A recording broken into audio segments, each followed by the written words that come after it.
6 AI agents, each built with a unique edge. Miko, AI, Team Leader. Ori AI, Fundamental Analyst. Exi, AI, Technical Analyst. Mesa, AI, Risk Management Specialist. Fenwa, AI Market Sentiment Analyst. And Naledi AI, the cryptocurrency expert. Together, they're engineered to protect, guide, and transform your trading. The future of trading is here. Experience Zentrix AI. Okay, what's up people? Welcome back to another live stream. Hope everyone is doing well. As always guys, if you are enjoying the streams, enjoying the content, please be sure to drop a like, subscribe to the channel, and hit the bell so you don't miss out on any streams or uploads in the future. If you do have any chart recommendations, any pairs you're looking at, feel free to drop it in the chat and we'll be happy to discuss and go through. Personally, my focus is still with the yen. I do like what I'm seeing on the yen currency currency pairs. Seeing a lot of momentum, trend environments, which is what I'm looking for. Other markets not so fruitful. USD would definitely go through that shortly. Not a big fan of USD markets at the moment, but of course things can change. So of course we'll discuss, what parameters we're looking at to get that change going. But yeah, guys, if you are enjoying the content, drop a like, subscribe, all that good stuff does really help out. What's up, CS? Hope you're doing good. Hope everyone had a good weekend and of course is ready for the upcoming week. But I am still nursing my pound yen position, which I took last week, Monday. So I think it's been exactly a week since I've entered this position. It's picking up very, very slowly. Momentum has been quite stagnant, but we are building higher highs and higher lows on the intraday 4-hour charts. So that is to my advantage. Your price is pointing in my direction. But the key thing is momentum does need to pick up. If this trend is set to continue, I don't want to see it consolidate for long periods of time. I want to see some strength come into play, especially after such an aggressive move we had a couple of weeks back. All I'm looking for is the continuation of that. So it's kind of okay. It's about time we start to see some momentum. But we're looking fairly decent. As long as they don't start breaking through lows, I'm happy. I have trail stops underneath here. So risk is reduced now because if price does start to roll back over, I'd rather just look for re-entries back at the low because the momentum I've anticipated is not there, of course. But yeah, I have managed to trail stops underneath here, so risk is reduced. But again, still looking for the same move, at least back to here. But well and truly, my bigger target, which I'll try and hold the meat of the position to, is back to this swing high, weekly, daily swing high, back around 207.5 roughly. And that will take me around there. So the plan is still very much looking to long the yen pairs. I'm currently long pound yen. I'm not too sure if this is the best yen pair to be looking to scale into. I know I'm trading that market, but it's not like pound's being very, very strong. Potentially there could be other yen pairs that look better to get involved with. For example, Swiss yen definitely has my interest. I'm liking what I'm seeing. Still a fairly strong market. Bit of consolidation at the moment at the highs here. But again, should we break out and see some strength come into play, some intraday pullbacks could look really, really good. On a nice break and retest, and we could see another bullish week because Swiss yen is at all-time highs. So there is a bit of caution there, but it's still such a strong trend until we start to see some meaningful bearish momentum enter the market. Just keep looking to buy. Treat this as gold was a couple of weeks back. Just continuously ripping through highs. We'll of course some point see a bigger counter trend move, but until then, I would say still looking at buy. So again, looking to see what we can do with the consolidation. If we do break lower, that would put me a little bit more on the poor side of things. But if you do break the highs, well, yeah, I see a lot more upside. Am I late? No, the stream just started. The clocks in the UK went back. I tried to keep my streams in line with 10 a.m. UK time, so of course it's quite annoying because the UK clocks do change twice a year. So it's always this little period here where people think, okay, he's not streaming or he's late streaming, or my late as well. So no, the streams are always like 10 a.m. UK time, and the clocks went an hour back on the weekend. So it's still the same time UK, but yeah, elsewhere it looks a bit different. Yes, we'll go through the USD pairs next. No problem. What's up, Yusuf? Welcome to the stream. Hope you're well. Young learner, do you trade dollar yen? Yes, I pretty much trade all USD currency pairs, well, major pairs. Well, I trade major currency pairs, minor currency pairs. I wouldn't trade like USD against ZAR or something like that. So no exotics. But yeah, dollar yen is definitely a pair which I look to. I'm not trading now, but it is a pair which is in my watch list, which I do regularly keep up to date with. I'm doing good, Yusuf. Hope you're all doing well too. Welcome to the stream. Hope everyone had a good weekend. We'll start with the DXY and go through some USD majors. Of course, any chart recommendations, let me know. And if you want me to take a look at dollar yen, I will happily do so. But yeah, DXY dollar. So the plan for the past week or so has been looking to buy the dollar, and we have pretty much seen that bias play out relatively well. It's not like we've seen new highs, so it hasn't been a crazy bullish move, but we talked about a retest of this zone, and price did come into that level. It did retest it pretty well, and we have seen some upside.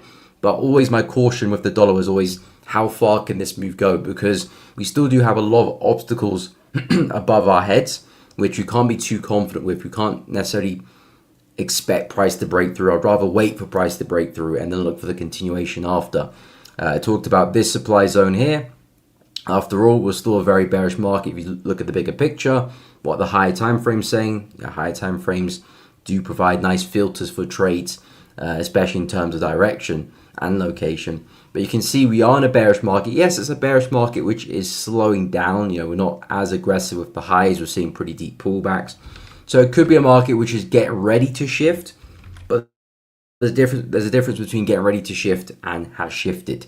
And yeah, it's very important to understand the difference. And again, in terms of has shifted, I'm looking for price to break structure. Then I'll say, okay, we have shifted. We could be seeing a new bullish trend form, but we haven't quite seen that happen yet. Price respected supply, I think a couple of weeks ago. We came back down, tested demand. Nice push up, but again, still respecting supply from the week prior. Really struggling to push through that. So if you didn't catch the weekly analysis on the weekend, I basically just said that the dollar is in a bit of a contradictive area right now. We're seeing higher lows on the 4-hour chart, but it's also like we're seeing lower highs as well. So you've got these higher lows here, but we've also got lower highs. So the market is struggling, and it needs time to decide if it's going to do this or do that. And quite frankly, I have no idea which way the market's going to go. So as a result, I'm being very, very cautious with trading any USD pairs this week until direction becomes a lot clearer to me. I don't really care which way we're moving, to be honest. I just want to find a good opportunity, a good trade. But at the moment, I don't have a good opportunity. So I need direction, I need momentum, and I need clear market structure. Higher highs and higher lows, lower lows and lower highs. Like I said, seeing a bit of contradiction, looking at the highs there. We had a nice bullish move, but it seems to hit a bit of a top here. So yeah, USD just a bit of a headache right now. I mean, we could be shifting here. Potentially prices had a rally, starting to consolidate. It might shift bearish, and there could be some intraday shorts back into this low. So that could be an opportunity. But again, I wouldn't be so what's the word? I wouldn't be so over the moon to go and try and trade that. I think again, I'm trying to trade the noise basically. So USD for me, not really looking fruitful on the dollar, on the DXY. If we go take a look at some other USD majors, start with euro dollar. Basically the same situation with this one as well. Let me expand to the daily chart. Again, you can see mostly we've got this area here, which again is the demands. I wouldn't say we've quite tested it, but the market is still trading above it, which still implies that again, we're not really breaking structure. We're still seeing higher highs and higher lows. So for the most part, euro is still in an uptrend. It might be an uptrend which is starting to run out of steam, but still still so far holding structure. So we got to still pay respect to that. And then again, last week looks like we came back into this area, which gave us a strong move to the upside recently. We've come back to test that. Looks like buyers have entered the market there again, and we're seeing a bit of upside. And intraday, we're actually starting to see some higher highs and higher lows develop. We've got low, high, higher low, kind of higher high there. The market is starting to push high. It's not like a confident move just yet, but it's a market which has definitely shifted from bearish structure here to now seeing bullish. So again, I'm just getting a lot of contradiction between time frames, and I'm not really seeing clear-cut opportunities. The best opportunities to me are always when direction is very clear, especially in sync with the higher time frame, and we're also seeing clear momentum on the lower time frame as well. Then you've got good probability that the market will continue in that direction. Right now, if euro dollar, I don't really know what I'm seeing. Yes, intraday we're quite bullish here, but again, how long is that move going to last as we start to come back into these highs? We've been very consistent with the lower highs here as well. You know, can I bet on price ripping through that? Possibly. I've got the higher time frames to support that bias, but equally so, I wouldn't be too surprised if we do that again. So yeah, just not clear opportunities really with euro dollar or the dollar pairs. If I go take a look at pound USD as well, pound USD has been a little bit better. We've seen some lower highs, but again, if I zoom out, it's pretty much a ranging market. More or less equal highs around here, more or less equal lows down there, and we haven't really progressed for a while actually. Since mid-May, we haven't really seen price trend. It's just been back and forth within this zone. So again, as we had the down move the past few days, we've come back into support in terms of demand. Looks like we're having a bit of a reaction there. So again, do I want to keep selling pound USD? No, I don't think this is a prime place for a sell. Do I want to buy it? Not really either, to be honest. I'm not really seeing an overwhelming bullish confluence here either. It's just a very flat market. So I think the best opportunity is just looking for, you know, fading highs, buying lows, trying to catch mean reversion opportunities. I think trend following in these conditions is just going to be really, really difficult unless you're very, very intraday and you're prepared to be in and out. But yeah, pound USD to me, again, not really providing much of an opportunity. Looks like, again, we're forming a higher low here. Let's see if price is going to push up and break structure. If we do that, then we're very much in a noisy market, to be honest. Yeah, I would very much leave pound dollar alone. So yeah, pound USD not looking fruitful either. I would definitely be very careful trading that one. If we take a look at dollar CAD, I was trying to buy this one last week. Almost played out, but not quite enough energy to test the highs. Since then, we've been trading lower, putting lower highs in, and altogether looking quite corrective as well. Now, dollar CAD, I'm still pretty much bullish on the higher time frames. I like this momentum, and I'm still looking to see if I can bet on the continuation of it. But of course, I do want price to come back and retest it, maybe start to consolidate and start to pick up some momentum back up again. And that's the moment which I'll start looking for buys and some entries. Right now, it looks like we're kind of in our pullback stage. We're looking pretty bearish, I would say, intraday. This looks like another lower high to me, and we've just about taken out that low. So, if anything, shorts for dollar CAD could actually make some sense here, because we are starting to create some bearish structure. It is quite choppy and quite corrective, but if we can start to see some more momentum, there could be some healthy pullback opportunities for a short. Dollar CAD intraday, I like the downside there. But higher time frames, I'm still looking to see if I can buy some dips around 1.39 potentially. So dollar CAD, I can get behind the price action a bit more, especially with the intraday shorts, because the way I see it, we've got consolidation, breakout, and now it looks like price has hit some type of top, and we could be seeing a pullback. So you're just looking to take advantage of a counter trend. Really, there's some sense to that. Pound and euro, I'm not really sure what's going on there. In terms of Aussie dollar's price action, bit of a gap, and now price is looking pretty bullish. I have spoken a lot about this area here as an opportunity for price to potentially react and see some downside. It's a strong supply zone, gave us a big drop. Again, Aussie dollar's conditions aren't fantastic either. I would still say that prices could either say a bit of a consolidation or just a very, very kind of relaxed ascending channel here. Either which way, a really corrective market. But I still like this zone here. It lines up pretty well with resistance here. So I could see price pushing into that zone, reacting. It might not give us a huge sell-off, but I can see an opportunity of at least a reaction there. So that does interest me there for Aussie dollar. We're not too far away from that zone, so I will keep an eye out. Looks like we have broken out of this consolidation here. So if anything, there might be some intraday pullbacks to ride it up to the high. But yeah, I would be careful because, again, we're trading in the middle of the noise here. Not necessarily the best location to trade, but if that momentum does sustain, has a healthy pullback, there's a good chance of a continuation. But yeah, I'll just wait to see what we can do at that zone. Again, a big part of trading for me is where you're trading, and also the conditions of the market as well. Conditions, Aussie, not great, but that is definitely an interesting supply zone to me.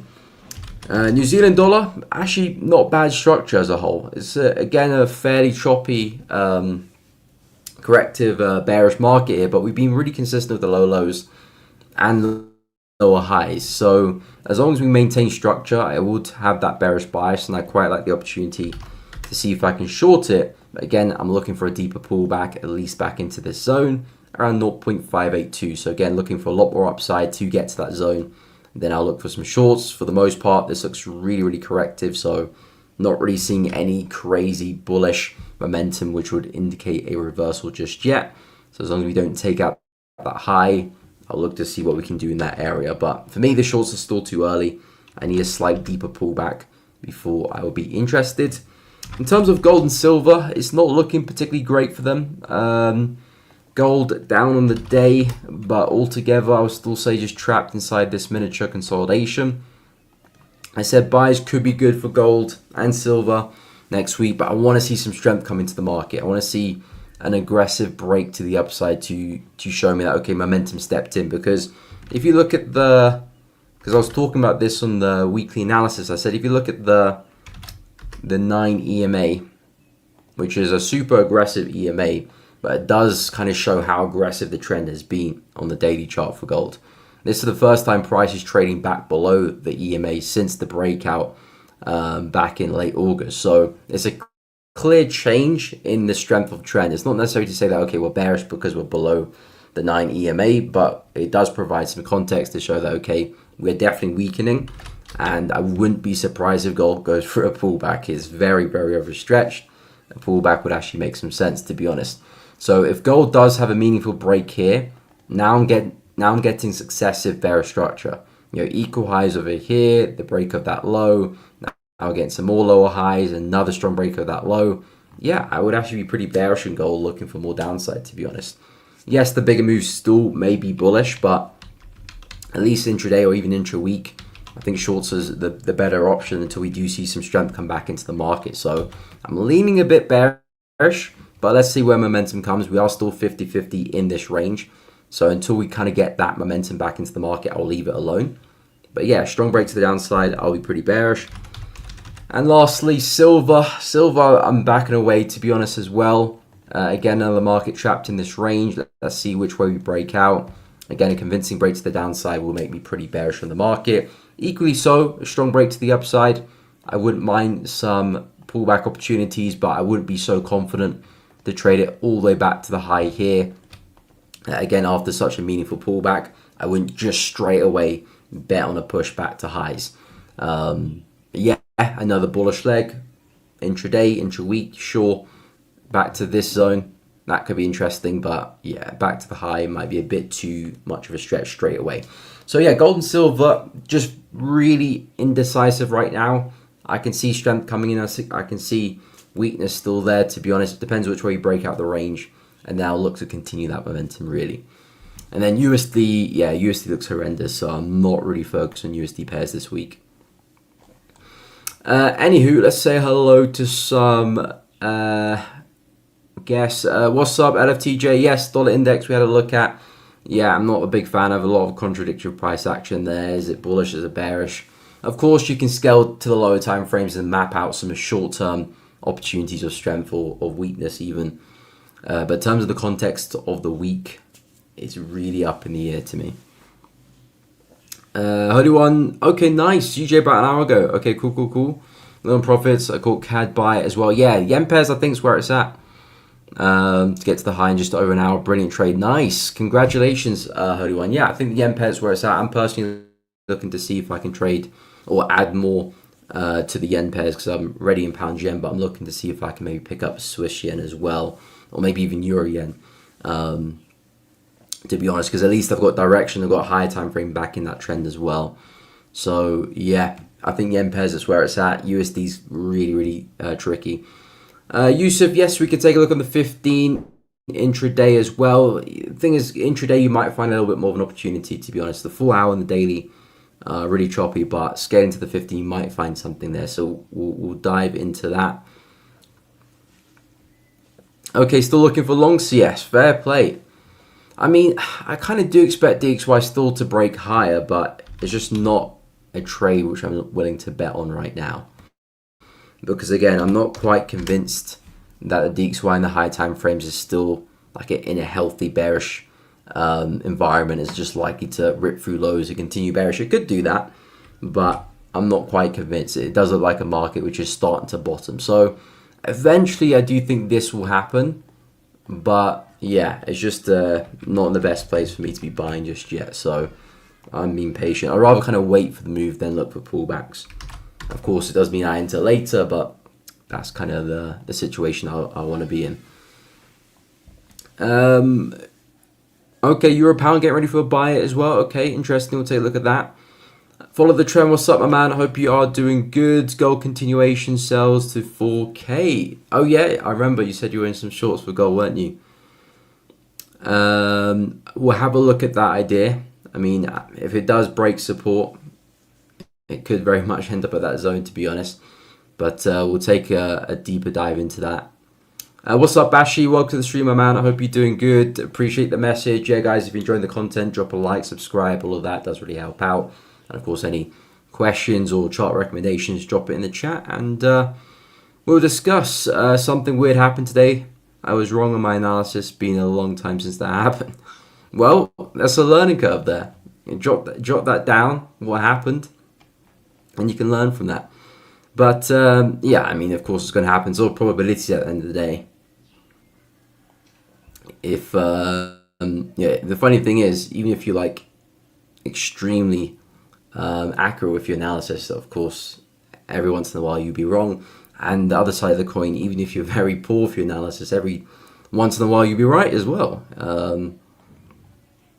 That's just how probability works. But again, the funny thing is, you don't need to be right every time to make progress in this game. It's all about probability and risk reward. What's up, Lighter? Welcome to the stream. Hope you're doing good. Welcome. Yes, dollar yen USD are okay. A bunch of pairs to get through. We'll take a look. Done with the gold trade, closed. Okay, fair enough. Today now wait to see how the market plays out. Okay, fair enough. Yeah, we'll discuss that. First, I'll take a look at dollar yen quickly, and then I'll go through euro pound. Well, euro USD, pound USD, then euro pound together, and take a look at gold. And USD on pound CAD for Lighten as well. Anyway, let's get to it. So we'll start with dollar yen. So it's another yen pair. Is it the best yen pair to trade? I don't know. It will depend on what USD does, but to be honest, I do expect the yen to be weaker anyway. So I do think dollar yen is still likely to trend higher. It might just not trend as aggressively as some other crosses will do. But to me, it's still a market's pointing up. Is it the best time to buy? Probably not. You can see we're running into some resistance now. I'll be a little bit cautious there, looking to buy into that. If price was to break through, that's a different story.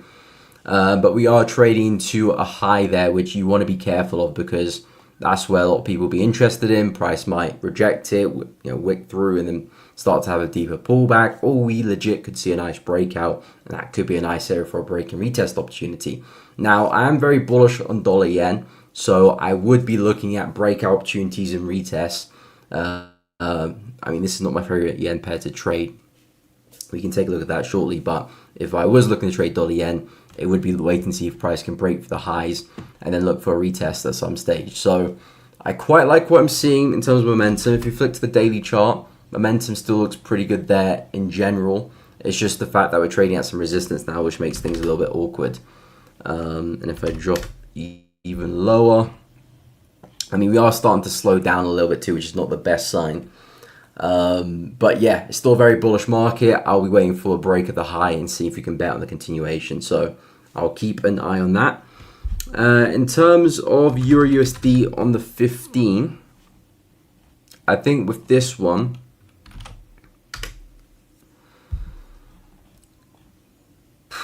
yeah, I mean, the thing is, when I drop to the 15, I want to be utilizing a direction from the higher time frames. So the 15 will complement that direction, which gives extra confidence to the trade. Because I don't really have direction in the higher time frames, I'm relying on the intraday charts to provide direction and opportunity, which isn't always the best case in terms of like high quality opportunities, because you want synchronicity between the time frames. If everything's pointing up, there's a good chance the market's going to go up, right? So yeah, a 50-minute chart pointing up might only last like a few candles before it does reverse. So on the 50-minute chart, there is some higher highs and higher lows here. We're starting to push back into resistance here. Again, if a sharp break of that could provide some opportunities in a break and retest for continuation. But equally so, I wouldn't be trying to hold this trade, back to swing highs on like the 4-hour chart. I wouldn't be looking to do that at all. So I'll be very cautious here with try and trade euro dollar on the 15, just because I don't really have a good directional read of what I'm expecting the market to do, which will help in terms of holding trades for bigger targets and spotting good opportunities. So yeah, Euro USD to me still looks pretty bullish, but I would wait on the break of the high. So if you can get a break of the high, that'd be great, and then we can bet on the retest of that. And I imagine pound USD is in a similar situation. Again, this one's trading in a bit of a demand zone, so you can see how price is respecting that area. And perhaps we might see maybe not as big of a push as that, but we might see a bit of a pop to the upside, maybe the first half of the week. So there could be some opportunity to take advantage of that, because again, with a market which is extremely indecisive, you don't want to be holding a trade for too long, because just in terms of probability, the longer you're in that indecisive market, the more things that could potentially go wrong. If a market's extremely indecisive, if you're in and out in the right areas, you can still take advantage of that. But as time goes on, more uncertainty comes into the market, or into what you're expecting the market to do. So because of the zone we're trading, yes, we might see a bit of a bounce of that. If I drop to the 15, yeah, I mean, I will wait for us to break structure. This high needs to go, and then perhaps we can look for opportunities on a pullback. But I do like we're starting to flatten out there. It does look like the market is starting to form a bit of a bottom and could be getting ready for a bit of a rise. So I would suggest keep an eye on this high here. If that can go, you can probably bet on some pullbacks and some continuations. I wouldn't be looking to short. No, this is a way too corrected market now, and it's got too many red flags, and especially because of where we're trading to. So the only thing that makes sense would be some longs, but the market structure isn't quite ready for that yet. So looking for the break, and then we can bet on some pullbacks hopefully. So yeah, hopefully that makes sense there for pound and euro. It's difficult, to be honest, to look for good opportunities, but that's the best I can see really, which actually makes sense as well. Otherwise, I'll leave it alone. We'll take a look at, was it gold next? No, we'll look at euro pound, and then we'll take a look at gold afterwards. And we'll go through USD ZAR and pound CAD as well. What's up, Tony Gold? Welcome to the stream. Hope you're doing good. What is up, my man? Hope you're well. 98.8. Still holding for now. Okay. Yeah, I mean, yeah, I'm just not a big fan of the DXY. I kind of do expect us to eventually break higher, but that's more like an instinct rather than something I can base a trade around at the moment. Things can change midweek, and I could potentially be looking at longs in the dollar potentially, but a lot needs to happen before I do start looking to buy it back up again. In terms of Euro Pound, Bash, you said you're leaning to some longs. I can see the logic there.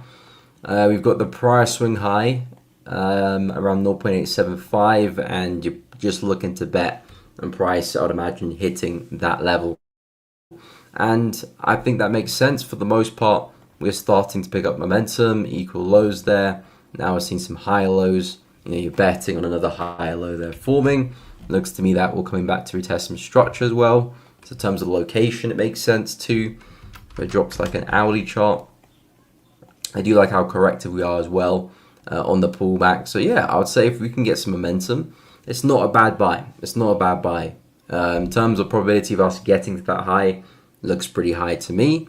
Seeing a lot of momentum to the upside now. Big bullish candle, big bullish candles, big bullish candles. So it's a clear sign to show that, okay, the buyers are very much in control. Not really seeing much bearish momentum. If we can get some strength back in, yeah, probability push back to high makes a lot of sense. So yeah, I do like Euro Pound. It is a choppy market altogether, but if you're only looking for that of a push, which I would guess you are, you can definitely get away with that. In terms of gold, so yeah, like I said, with gold, very sideways at the moment, but if it does break lower, I think there's some really nice shorting opportunities. NFTJ, what was your message again?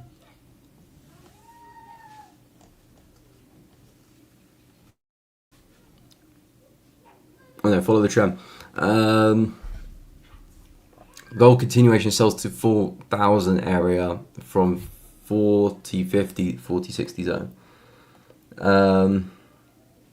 So 4K is there. 40.50, 40.60 is around there. Move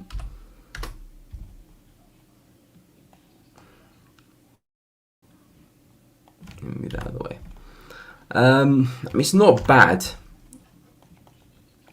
I'm not the biggest fan because we are coming back into this low here, which is where we did see some momentum, but we've had a nice consolidation, a pretty strong drop there, and then you're looking for the retest, full price to potentially go and take out that low there. It's not a bad outfit there.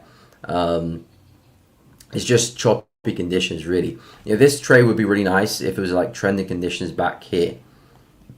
But since we've kind of stalled a little bit, yeah, it makes it a little bit difficult because, technically we're right back at lows. That possibility is a lot higher now. But I don't mind it because the idea of the trade is that, okay, we've been super bearish here, we're having a bit of a pause. Now it looks like momentum stepping back in, and I'm at least just looking for, a small opportunity back to the low. So I understand that. I'll just be quite careful as soon as we come back into this low, to be honest. Even if you see a pullback there and the market gets back here again, I'll start to be a bit careful at that low. If it breaks, yeah, the price very much going to hit 4K. I think 4K will be a bit of a draw on price at a massive psychological level. So I think there's a strong likelihood we get there anyway. It's just, we could very much do that before we get there as well. And we are coming back into areas of support, areas of demand, which we have to be careful of as well. So yeah, I don't mind the short. Just keep an eye on that low as like a management opportunity. And then yeah, if we do break for that low, then yeah, 4K does look pretty likely. But yeah, to be honest, what I'm looking for on gold now is pretty much the breakout of this range, then the opportunities that come after that. Especially if it's a strong breakout as well. I do think that could potentially set the direction for most of the week. We might kind of reverse towards the end, but it could give you a nice 2-3 days of solid momentum. We'll go through USD ZAR and Pound CAD next.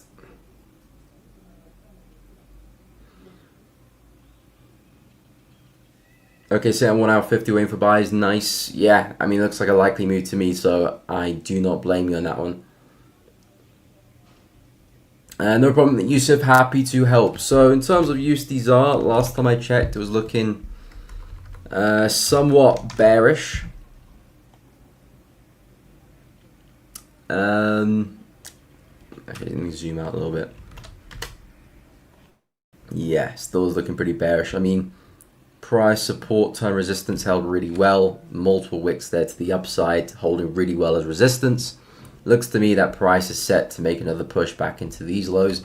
It's been in a pretty consistent downtrend, so all we're looking to do is just predict a bit more downside in that trend. I do think there's a very high probability we go and take out this low here too.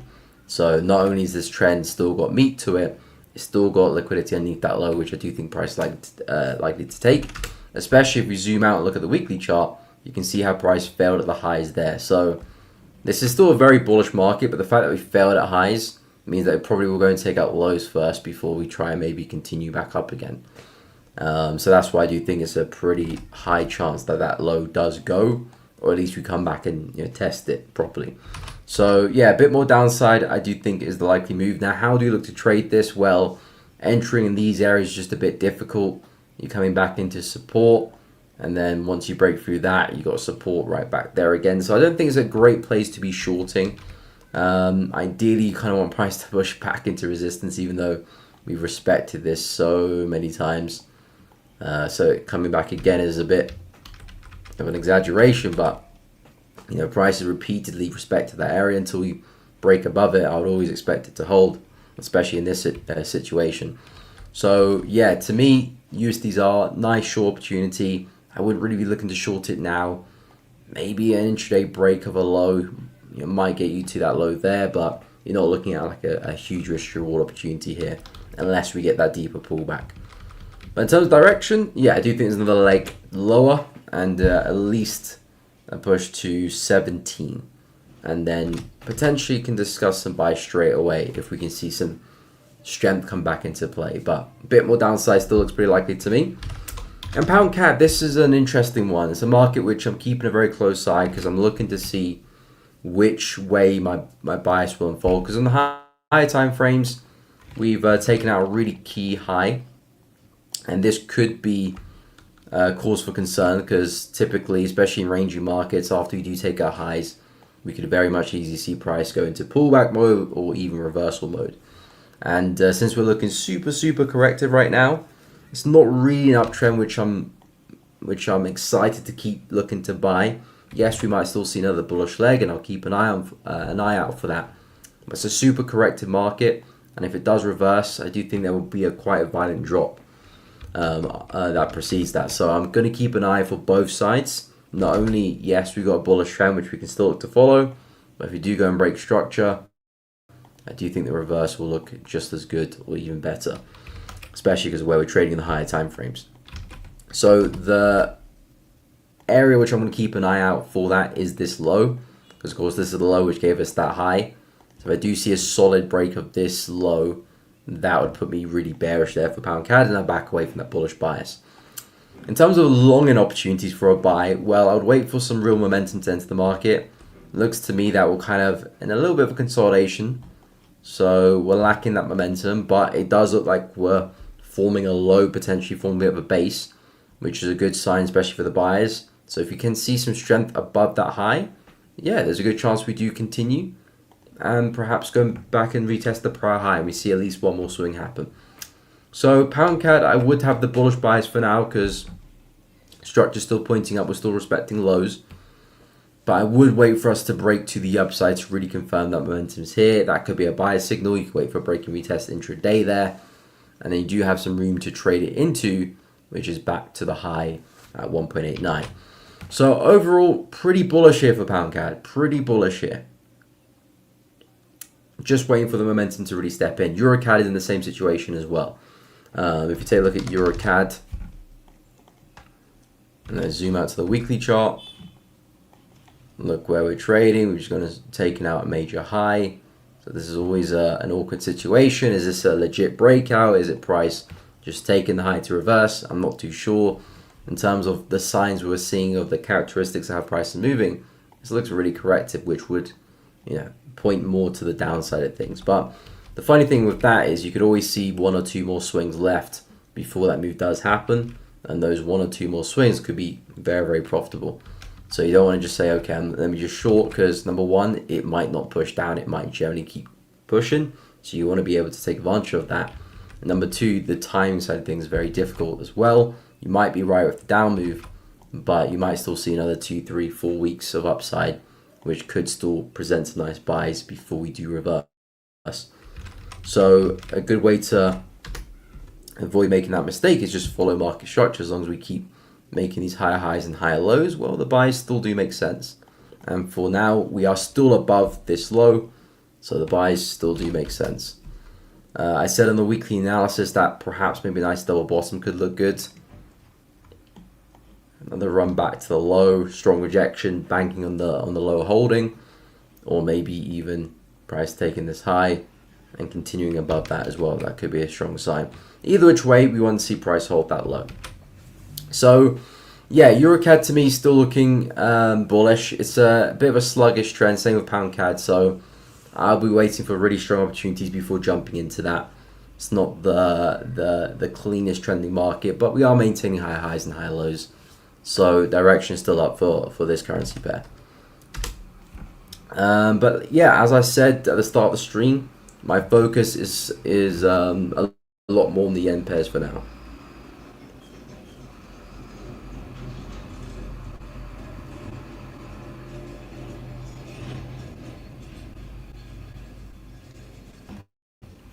So yeah, I'll try and stay away from markets which look too choppy. No problem, happy to help. No worries, Bashi. Raymond, what's up, my man? Hope you're doing good. Hope you're doing well. Hope everyone had a good weekend. I think in terms of my watch list, I'll quickly run through that actually. So yeah, mainly surrounding yen pairs. So I'm just going to look to see which is the best yen pair to jump into this week. Pound yen looks good. There's opportunity there because we're not back at high. So I like pound yen because of that. And this could be one of the better pairs, but we have to see what pound does this week. It hasn't been the greatest currency to be buying against the yen, but it's slowly picked up. So what I want to see for this one is some strength coming to the market, something like that.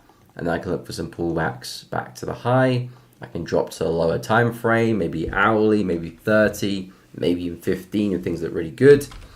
And then yeah, bet on a push back to that high, and then I'll bet on a push back to 207.9 as well.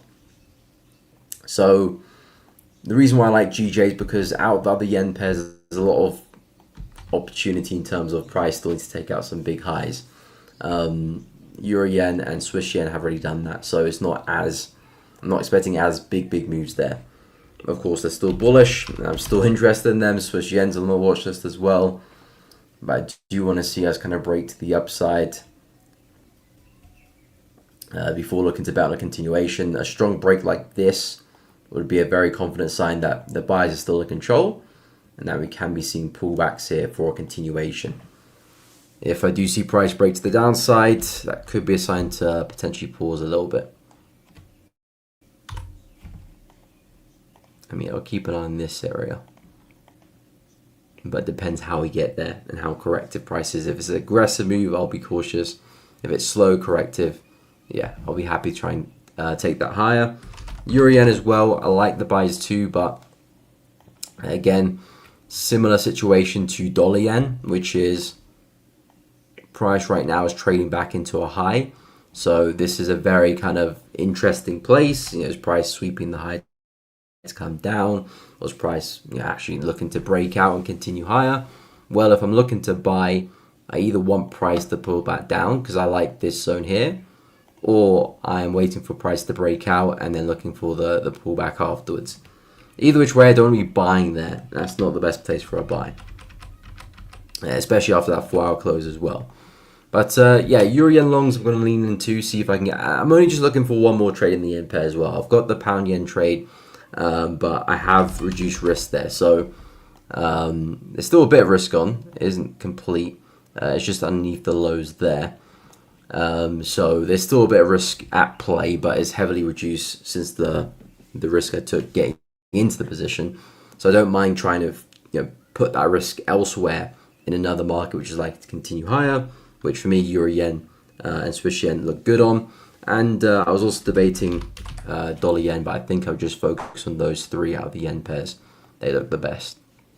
And also because USD is just a little bit ambiguous right now, so I'll leave that alone. But if you are trading dollar yen, I would suggest a strong break of the high, and then some continuations look good.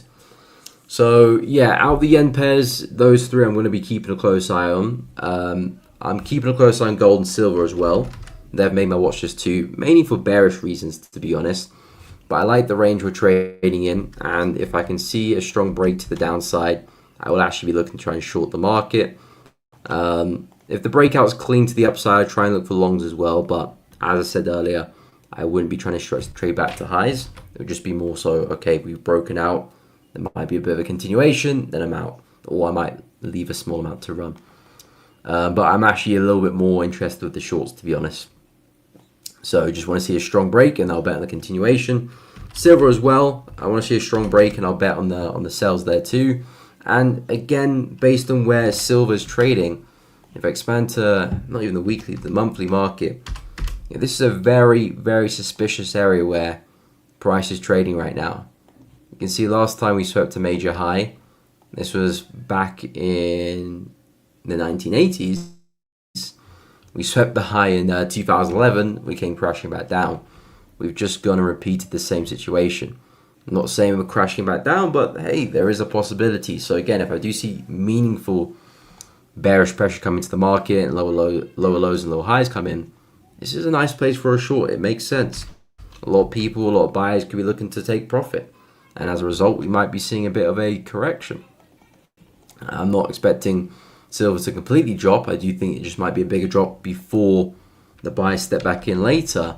But again, if you're just looking for a trade for the day, for the week, that could be a nice opportunity to look into. So yen pairs I'm interested in, gold and silver. Keep an eye on which way they break out, but I do like both ways, but I'm leaning a bit more to the bearish side of things. Out of the crosses, so pound CAD, euro CAD, both keep an eye on the longs on those currency pairs in this situation. Nice demand zone. We're back in it. Hopefully, it could be some nice buys there.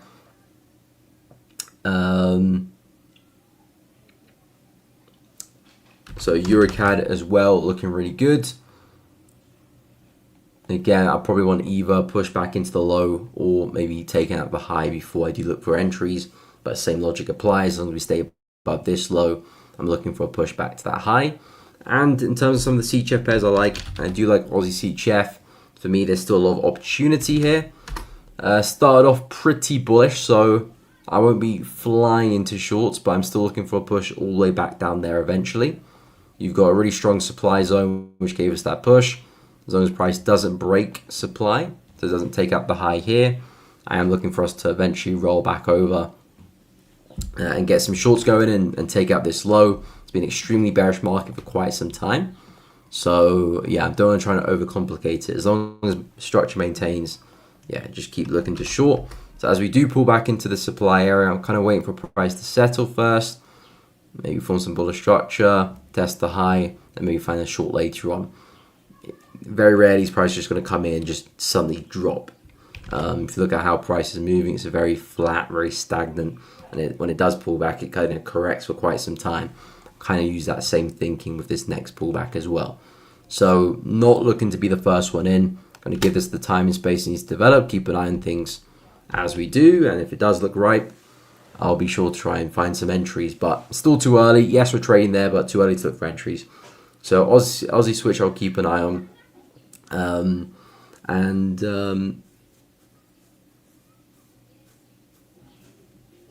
And I'll keep an eye on CAD CHF as well, and pound CHF if it can break to the downside. I'm leaning quite a bit more heavily to the CHF side of things now, especially with pound CHF longer term. CAD CHF is kind of the here and now. It's been really, really bearish, especially if oil starts to weaken as well. This could actually be a really nice short to look into, because then you have a really weak currency with CAD, strong currency with Swiss, and you already have a pretty strong downtrend at play as well.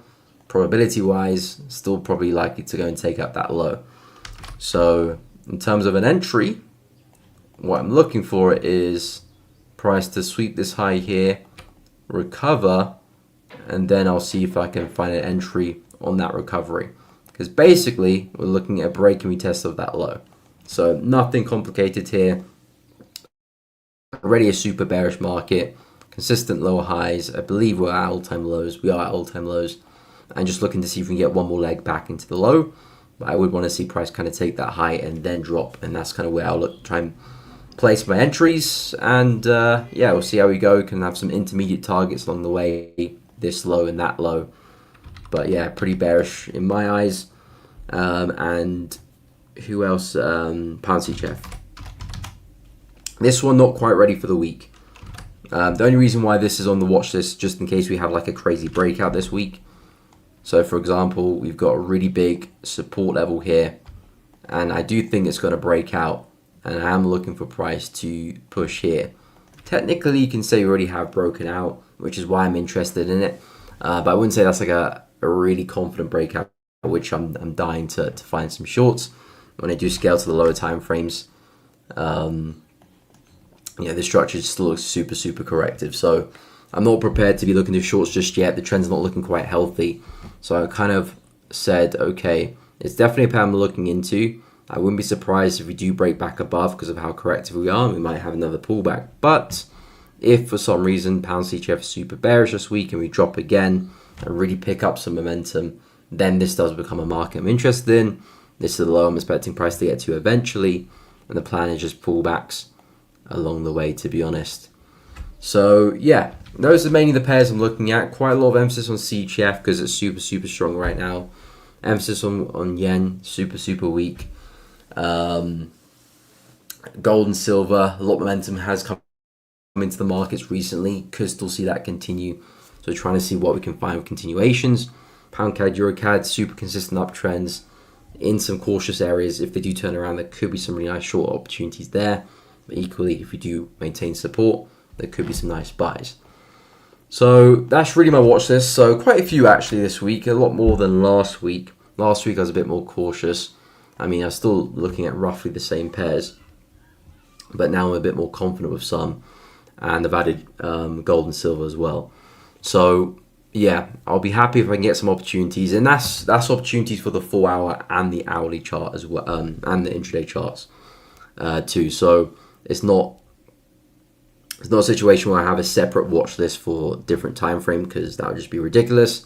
I trade over 30 markets, so if I looked through every single market for the 15, for the hourly, for the 4 hour, I'll be here till tomorrow, not trading, just looking and analyzing markets. So I filter from higher time frames down, and whatever makes the cut on the 4 hour chart, then it will be an opportunity which, if I can try and find an opportunity in between the lines, or maybe the pullback's a bit more shallow than I first anticipated, then I can use intraday to trade that.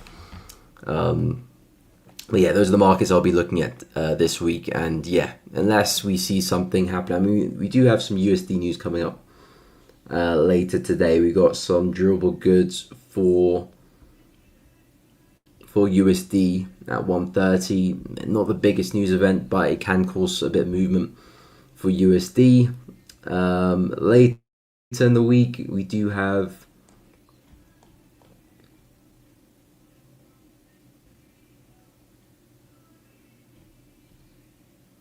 we got Bank of Canada this week.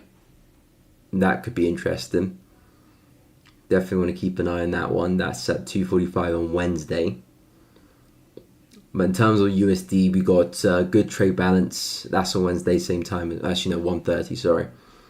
Okay. I thought that was next week. We got Fed interest rate decision this week as well. I thought that was next week. Okay, it's a pretty big week actually. And it's come at an interesting time because I think the market is quite indecisive right now.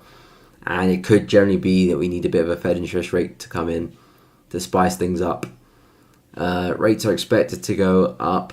So, yeah, I mean, it kind of does fit with the long idea on dollar as well. Maybe this is the catalyst to get the market to break out.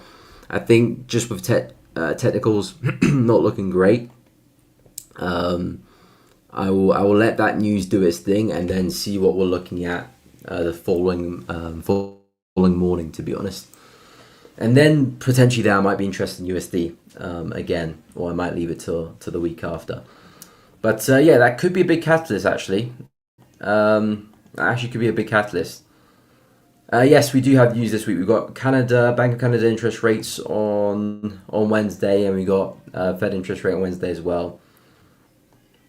What's the Canada rates expected to drop for CAD? 2.5 to 2.25, so keep an eye on that. Rates for USD expected to go up this week. We've got Bank of Japan interest rates as well. That's expected to stay the same. It's an interesting week, actually. What else? The Thursday, we've got a bunch of Euro, German news. Well, what affects the Euro, of course. Okay, got GDP for Euro 11 on Thursday. Jobless claims Thursday as well. GDP for USD Thursday 1:30, and then we've got the ECB interest rate decision for Euro. That's at 2:15 on Thursday. Rates expected to stay the same. And then Friday, is Friday the 1st? No, Friday's the 31st of October. I thought it was the 1st. I thought it could be NFP as well. That would be a crazy week. Then we've got CPI for Euro.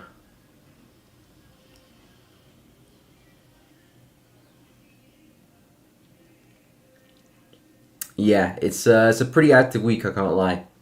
It's a pretty active week. The only thing missing would be like an NFP or like a Bank of England interest rates. But yeah, it's a pretty active week. So I think, especially with the Fed on Wednesday, I think it's just a lot of caution. If you're going to trade USD, I'll just keep it intraday, be in and out. I wouldn't be looking to try and hold positions. If you are, I mean, you can, of course. There's no right or wrong necessarily. It's all just the best guess, to be honest. But if you are holding, I think maybe reducing risk going into that news could be a smart move, just because of the indecisiveness. I mean, you would expect to see USD be strong, but then again, rates, we could see price spike lower first, and then it could revert higher later on. So, and that push lower could be enough to take you out the position as well. So, just in terms of increased volatileness of the market and increased spread, it might be best to reduce risk a little bit. Then you can always add on back after if the market's in a good location, it hasn't gone too far from your entry. But yeah, those are the events I'll keep a close eye on. Today is just the good trade balance. I think in terms of my yen trade, I might look to reduce risk going into the yen interest rate. Fed, I'll just sit in the trade and not do anything, to be honest. I've already reduced risk, so worst case scenario is not really a bad case scenario. It would just be a small loss, about 0.25R. But the yen could be a bit chaotic, and I think the yen interest rate will be very pivotal, because I feel like that's going to be what's either going to get the yen pairs actually really going, or is it time for maybe a bit of a pause in that uptrend, a bit of a pullback. So I think that's where a lot of focus will be for the yen, and that's where a lot of my focus is this week. So might be a bit cautious. It might be best to wait till after that news has happened before entries.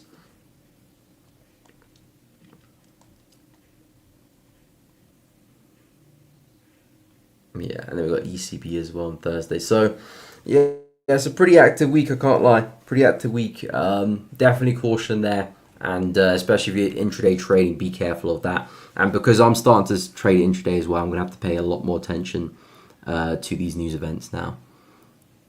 Trading the 4-hour chart, of course, I kept an eye on things, but I didn't really spend too much time worrying about risk, because most of the time I was either probably max in like 2 or 3 trades, and very rarely was it I was in 3 trades at one time.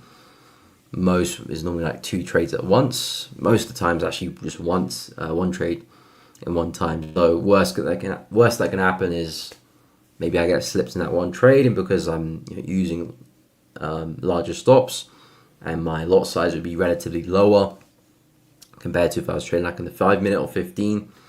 even if I do get slipped, it's never really that bad. If I'm risking, let's say 1% of a trade, maybe I get slipped and I lose 1.2% or 1.3. Very rarely would it push 1.5, and almost never would it get to 2. So worst case scenario, use a little bit more than 1%, which is, you can still recover that pretty easily. So yeah, in terms of risk, never really worry too much on the 4-hour chart. I'll never trade directly into news either. Normally if I was long, it's a few hours before anyway. So yeah, 4-hour chart, didn't worry too much. Now I'm trading a bit more intraday. I have to keep a bit more of an eye and close trades prematurely, which is a bit annoying, to be honest, because you analyze the market, you expect the market to do something, and you have to close it because of an event. And sometimes the event will go in your favor too. So I think from now on, I'll just reduce risk, maybe widen stops a little bit rather than close the trade completely. Because again, with my experimentation and especially with my back testing, there's clear edge, but if I do close trades because of news, especially with the frequency of things, I could definitely affect that edge. To what degree? Difficult to say, but the edge could definitely be affected. So just reducing risk, which of course will affect the edge too, but at least you're still in the trade there. And if things go wrong, it's not as wrong as well. But yeah, I'll keep more of an eye now when I'm looking for intraday, and I am looking for intraday on some of the yen pairs and probably gold and silver as well. I think if I do get a short on gold, it'd be like an hourly chart. But to be honest, outside of that, there's not much going on. I mean, cryptocurrencies were pretty bullish. And again, we were speaking a lot about upside on the cryptocurrencies, especially Ethereum. BTC as well, because it looked like price kind of swept the low and then recovered. But if you didn't check out the weekly analysis, I mentioned that it looks like Ethereum is about to pick up some strength. We did pretty much see that pretty much as soon as I posted the video. And all I was looking at is just this huge level on the weekly chart. Resistance once, twice, a third time, break above, and then we're getting these continuous wicks to the downside. So that to me is a big sign that, okay, from a high time frame perspective, we could see some upside here, and I wouldn't be surprised if all of this downside move here, this corrective, wicks and mixture of candles, it's just another pullback of this leg for us to go take out highs again, and that's what I do think price will do. We've got that 5K mark, which we haven't actually quite hit yet. I do think price will go and take out that high and go and hit 5K, big psychological level. I think a lot of people keep an eye on 5K for Ethereum. So yeah, I like what I'm seeing. Nice close on the week as well. A lot of wicks to the downside. It would be nice if this candle was a little bit bigger, just to really engulf that previous bearish candle. But the wicks tell a story enough, and it looks like we're also tapping in to a nice area of demand there. So now that we have seen some momentum here, as I mentioned last week as well, now you're looking for pullbacks and more upside. I think that's a smart buy there for Ethereum. BTC, similar situation. I wouldn't say the buy was as crisp as Ethereum, but the logic was, okay, we've got a low here. Looks like price spiked through, came back to retest it, redeem it, and perhaps we're going to see some upside there. I did say it would be nice if price can come back down for a retest, and then we continue. But it looks like we just had strength anyway, and now we're pushing up. But now price is not really at an interesting price now, because I'm looking at BTC as a range. So you got equal highs, equal lows. So the middle is where you're going to get the most noise. So because of that, that's where I want to stay away from. I want to focus my entries down here or up there or on breakouts. Now that we've seen some strength, great. If I was long here, could lock in some gains there and just leave the rest to run. If it comes down, so be it. We still walk away with a small win. If it gets back to highs, fantastic. We walk away for a pretty big win there. But yeah, now we're here, back to indecision. Not too sure on the next move. I mean, I would expect more upside. It's the nature of the market, but it's not a place which I'll be looking to buy. And XRP as well picked up some nice strength too. So altogether, it looks like cryptocurrencies are quite strong right now. Again, I wouldn't say like, okay, we're back to highs just yet, but I think especially if you're looking at intraday, longs do look really, really good there. So definitely keep an eye, and I like this level here for XRP. I think price will be really attracted to that area. So I'm going to keep a close eye on. And also, I do want to mention that I'm experimenting with some indicators in terms of monitoring how volatile, how expensive a market is, and also how extended the market is as well. I do have some indicators down here, ADX, CCI, that's the average G range. I'm just using that for stop losses. But yeah, I've been researching into these indicators, and so far they have been pretty interesting. Now, no indicator is going to be a game changer, but it can definitely provide you some insights. And again, trading is all about building a picture and stacking reasoning for why an opportunity could play out.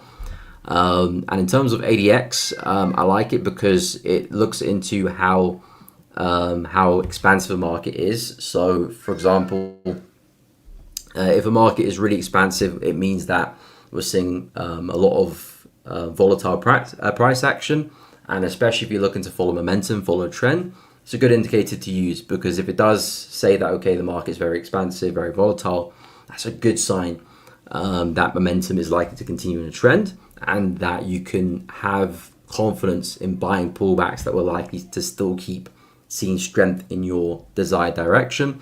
And if this is a very low reading, it means there's not a lot of momentum in the market. That means if you're looking to buy pullbacks, the chance of price ripping back in your favor is quite low, and you can see a lot of noise, and the trade could move sideways, and you can spend a lot of time at your entry. So this reading high is a good sign of continuation. Low is a good sign of the market's quite flat, which is good for actually mean reversion opportunities, because if a market's whipsawing back and forth and this is having a low reading, it means you can buy the lows and sell the highs with that extra strength that, okay, we're not quite volatile now, not quite expensive enough to break out, so the odds are we're probably going to respect highs and lows. And then CCI, I've done videos on this in the past. I have used this actually many times, but because I've been leaning a bit more on the trend following side, I didn't really use the indicator much. But in terms of mean reversion, it's actually a very helpful indicator. It basically, to summarize, it basically shows you how extended price is relative to its mean. So this is a length of 20, so it will calculate the average price for the past 20 candles, and then it would see what price is at right now, and then it would say how extended price is from the mean, from that 20. Of course, you can change the number, but in that case, the 20 candle mean there. So the higher the reading, the more extended price is, the more likely it's about to snap back to its average. And typically, in terms of how you would rate this, I don't know if you guys can see it, the blue's a little bit faint. Let's use a lighter color there, and use a lighter red.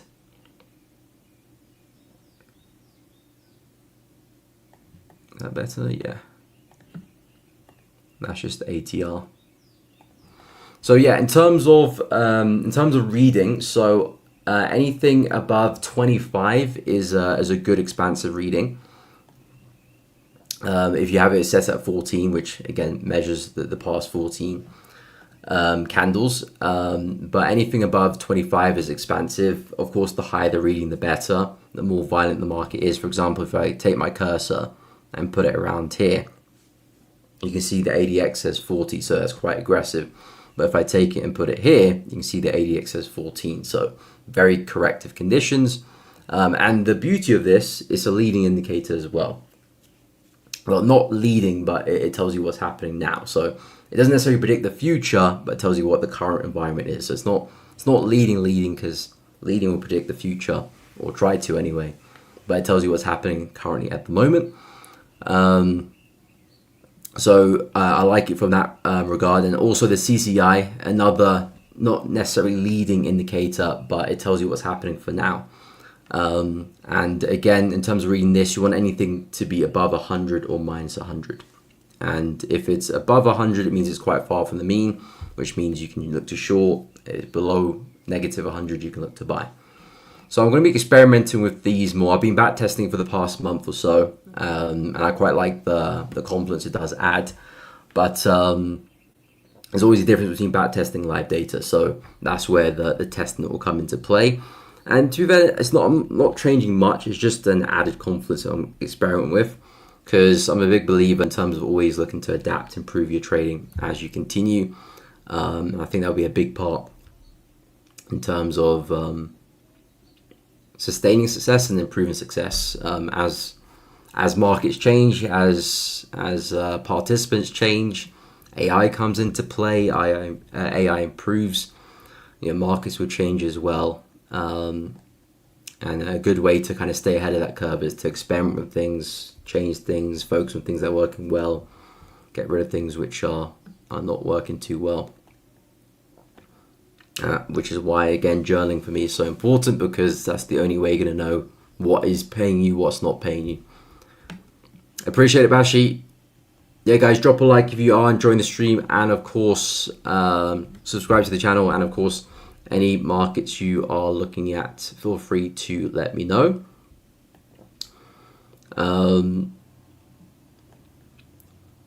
Has anyone used any form of like AI to like in any way to trade with, or to like analyze trades or analyze markets? Because that's something which I'll be trying to dive deep into as like an extra. Well, it's something I'm really quite interested in, but even on the side as well, and do a lot of research around that. Because the way it seems, looks like AI is only going to keep getting more impressive and more intelligent. And in the cycles of industry and business, there's always the next big thing which comes into play. Before AI, it was the internet. Pretty much all businesses were stores, physical stores. Then online shopping came into play, and that changed the game forever. And people who didn't get on the board and just had physical stores, some survived, of course, but a lot didn't. And I think AI is the next equal to that, to be honest, with the way everything's going. So I think trying to get ahead of the curve there. Not to say that AI has to do anything crazy, but starting to use it in your trading. Okay, nice, Sage Trader. Yeah, I do think AI can be helpful. It doesn't have to be anything crazy right now, especially with AI not necessarily being, especially in trading, great, but it does provide a lot of information, especially in terms of what the market could be doing, not necessarily in the future, but what's happening right now, and what to keep an eye on in terms of what could drive price, in terms of analyzing your trades. I've done a lot of analysis with giving AI my trading data, and then let AI give me some metrics or some findings which I can improve on, or what I should neglect, or what does my data tell me. And there's been some interesting insights, to be fair, which I probably would have overlooked or took a longer time to realize. So even in that regard, it can be extremely helpful.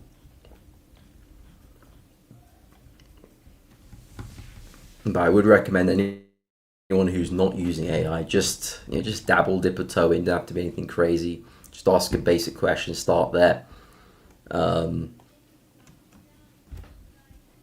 check it out. All right, take care, Bashi. Have a good one, my man. Yes, be careful. FOMC this week. Yeah, we do have Fed interest rate on Wednesday. We've got a lot of We've got a lot of interest rate decisions. We've got yen. We've got USD. We've got Euro, and we've got CAD as well. So we've got four major currencies, major currency interest rate decisions. So very much keep an eye out.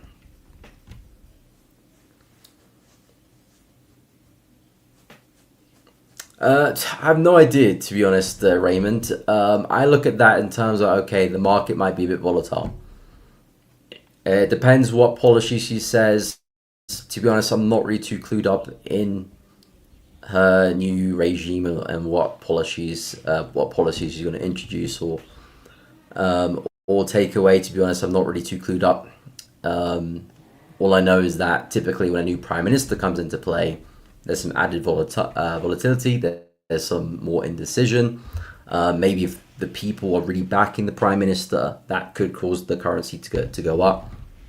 Remember times in the UK when our currency has fallen and risen when new prime ministers are elected, and yeah, that could happen with the yen. So I'm not too sure, to be honest. I'm not too sure. I'm just going to keep a close eye on. Yeah, exactly. Busy week. Just focus on managing risk, because at the end of the day, you can't predict what the market's going to do. You can have your best guesses, but the thing is, with news events, there's always that indecision in the moment. You know, you could look, okay, interest rates are going to go up.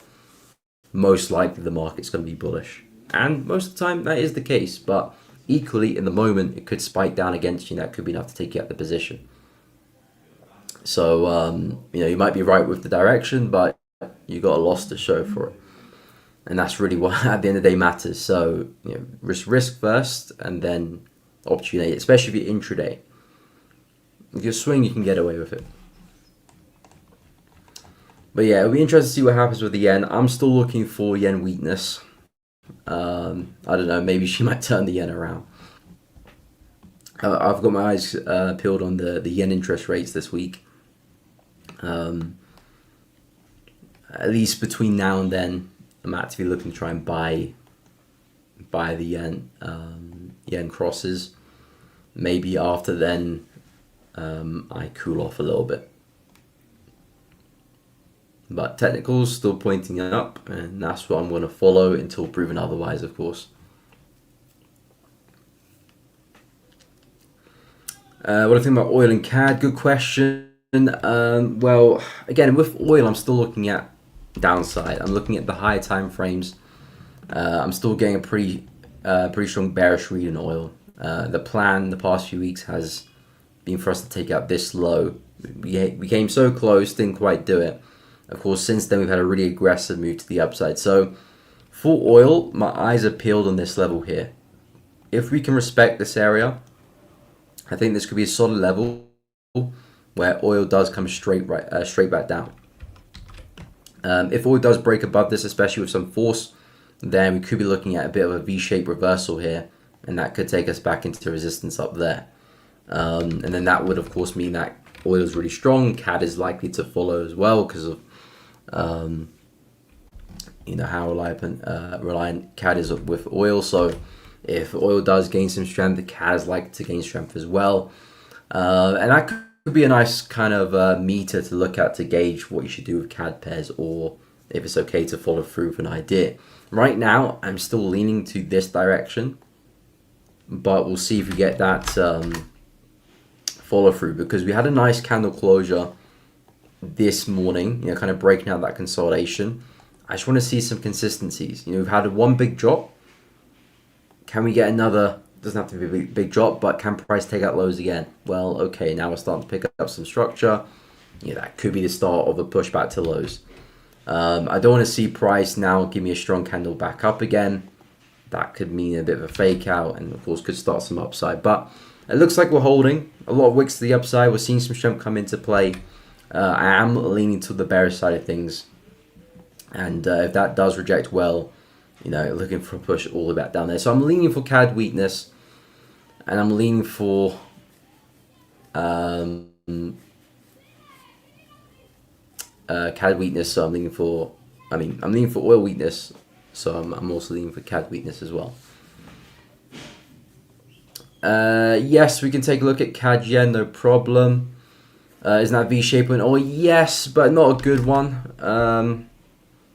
Not a good one, to be honest, because I typically want my V's to get back to the origin of where it sold off from. So this is, yeah, you can say it's a V shape, but I would like my V to get back to here. Then I'll say that's a good formation of a V, because like if you, for example, you get a trend and then you get a really explosive move down and then you get explosive move back up, but only goes about halfway or 60% of the way, you could always see the price just continue to roll back over. If it gets back to where it came from, even breaks through as well, that's a really good sign. Then yeah, you can be pretty confident of a move higher. It was a very violent push, but at the end of the day, this level has a lot of meaning to it. So if you could see this momentum continue, push back to the high there, or just even break above this level, to be fair, then yeah, I would lean in the more bullish side of things. But this is a very critical level here, 61.8. So it could be leaning up to a V shape, but I would wait for us to be trading above that level before looking to a buy.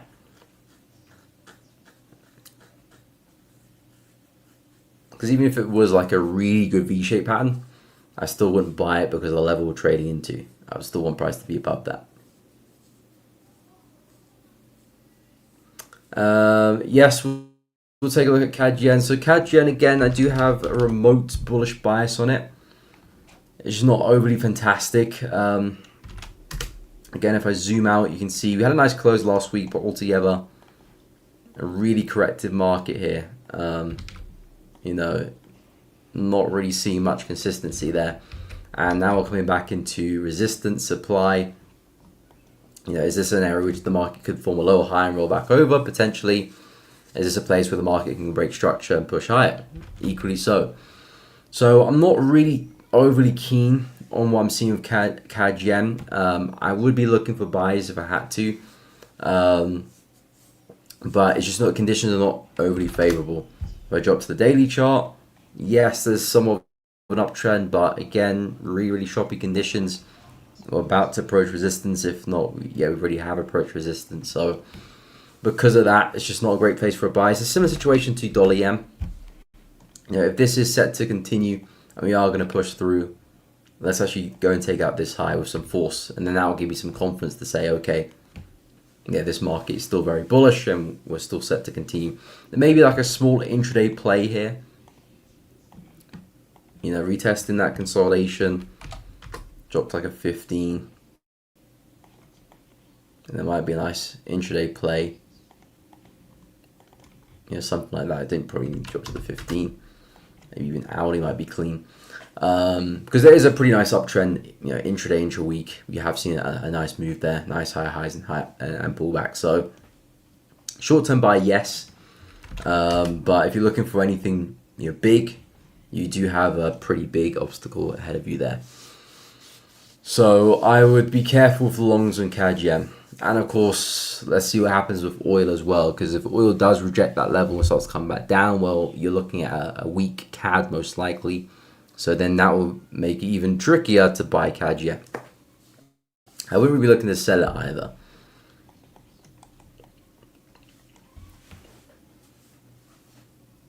No problem, Raymond. Happy to help. Yeah, I agree. Very choppy. Yeah, I mean, that's why I'm focusing on Swiss, pound, and euro. I like keeping up to date with correlation. That's why I always group my markets in correlation, especially because I do trade quite a wide range of markets. But I do like to group them because then I can kind of organize what certain sections of the currency markets are doing. So I group the yen, I group the dollar, I group CAD, I group the crosses like pound, Aussie, New Zealand dollar, Euro, Aussie, pound, NZD, and I group the CHF currencies as well. So because of that, it allows me to see, okay, what's the consensus of the yen? What's the consensus of the dollar? What's the consensus of CAD? And that allows me to kind of say that, okay, if I am looking to buy pound yen, for example, well, what are the other yen pairs doing? Especially if you're looking for a swing trade. Intraday, you might not need to focus as much because it's a bit more intricate. You can be in and out, and you don't necessarily need synchronicity. If I'm looking to hold pound yen for like a couple of weeks, I've already held it for a week, then it would be nice to see Euro yen, Swiss yen, Aussie, dollar, CAD, New Zealand all pointing up as well. And also that might also allow you to choose a better currency pair to trade. For example, if you're looking to buy pound yen, it looks like all the yen pairs are pushing up. Well, maybe you find that for some reason CAD yen is giving you a better setup, and you might want to focus on that one. And equally, if I'm looking to buy pound yen, but all these other yen pairs are stagnant or pointing down, then that buying the yen, that buy on pound yen might be not the best trade. It might be a situation where pound is being strong for whatever reason, so it looks like pound yen is pushing up, but in actuality, the yen crosses are actually in a bearish situation, a bearish environment. So because of that pound yen trade might only last a short period of time before it does eventually copy what the other yen pairs are doing. So just purely based on that correlation, that can help you avoid some unnecessary losses, and also maximize your wins as well if you get a lot of correlation. But the thing is, correlation is not, again, something to add to the game. It's not something to completely bank on, because news will skew things. For example, like I said, maybe pound has some news, so pound yen's very, very bullish, and the others aren't. There's times where Euro Aussie is trending down and Aussie dollar is trending up, and that's purely because of the difference between Euro and pound. And a big explanation of that is if you look at Euro and Aussie, it's been a pretty steep uptrend. So the Euro is going to be a bit stronger than Aussie. So correlation is a good factor, but it's never something to rely completely upon, especially in the currency world. It's a good confluence, but that's all it is, confluence. Which euro pair you focused on? Euro yen. Yeah, it would be Euro yen. Euro CAD, sorry. I like Euro CAD as well. But if I had to choose one, it would be Euro yen. Just because Euro yen, I've got quite a clear uptrend at play. And I know if this pulls back or breaks structure and retest, I know that that's just a very simple buy opportunity, which I would like to take every day of the week. Euro CAD, it's a little bit more complicated. It's a nice trend, but it is tiring. So I still like the buys here, but Euro yen's a slightly higher quality opportunity. Might take a bit longer to play out though, and actually set up. But yeah, if I had to focus on a euro currency pair, it would be Euro yen.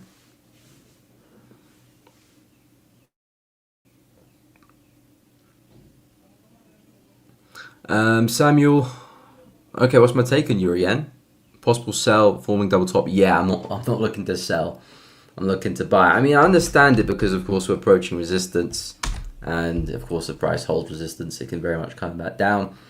But again, I'm always about confidence. I'm always about following momentum rather than going against it.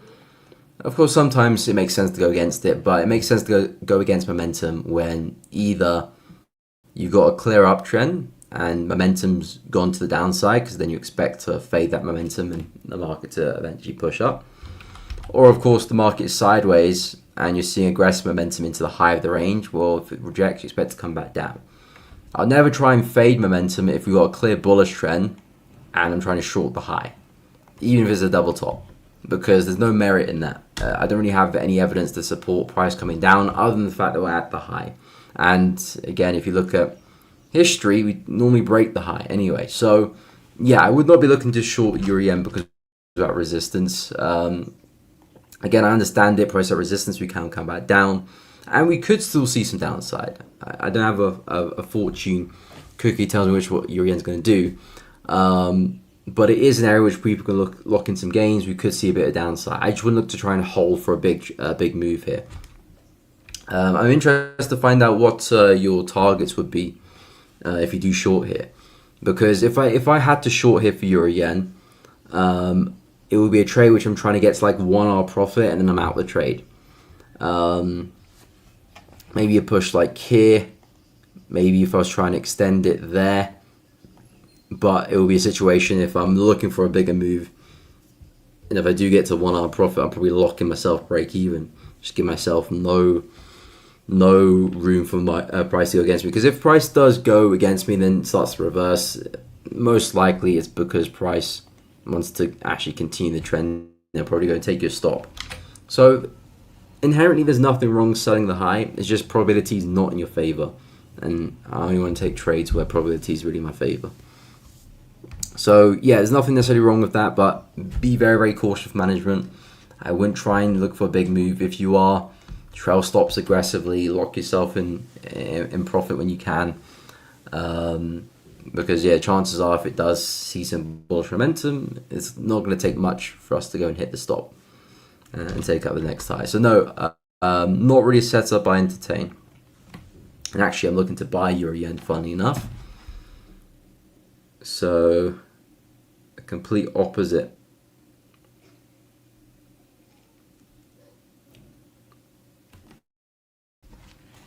And that pretty much goes for all the other yen pairs as well. Not in the same degree though. For example, like if I go to CAD yen, like this is a better short. This is a better double top to take. If you're looking for a double top, CAD yen's a better trade. Why? Because the trend is less aggressive. There's less momentum. There's a much better chance that price does respect the high here and pushes down. Because of how aggressive the trend is, it's not really aggressive. There's a good chance we fail the highs. Last time we came into a high, we spiked it, then came back down pretty aggressively. There's a good chance we could do something similar. So I'd rather try and short CAD yen, or even like New Zealand yen.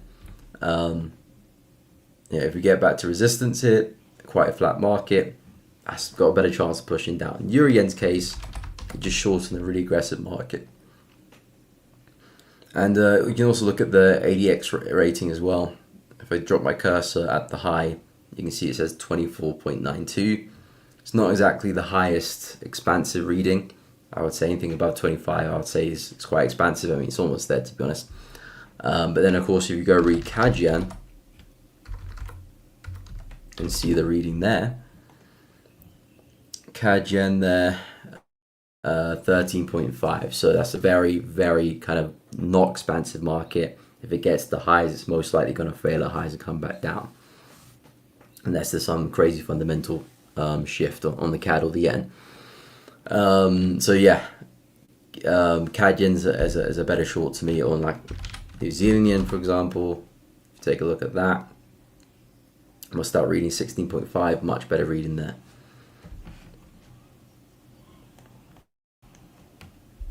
So yeah, I wouldn't look to short Euro yen.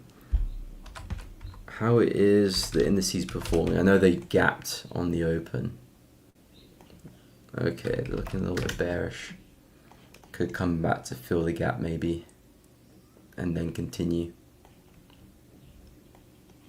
I did talk about a retest of this area this week, but I'm not too sure if we'll get the retest now, especially with these gaps. It's going to take a pretty big move for us to even get there to start with. Let's look at the S&P. Yeah, tricky. I'm not too sure if we'll get that. So, I mean, looking really bullish. Potentially could even look to buy on a gap fill. So once the market does fill the gap, we could see a continuation there. Yeah, but I still like this opportunity. Really nice breakout, retest, you got the high lows. Even with the gap, I still like it. It's just that, okay, we might be very bullish and we might choose the gap to continue rather than this area. So you might be standing waiting on the sidelines there, but we'll see. Still a very bullish market regardless, so looking to buy the pullbacks and find the continuations there. Let me see what the consensus is for USD this week, because of course with the Fed interest rates this week, I feel like a lot of people are going to be leaning into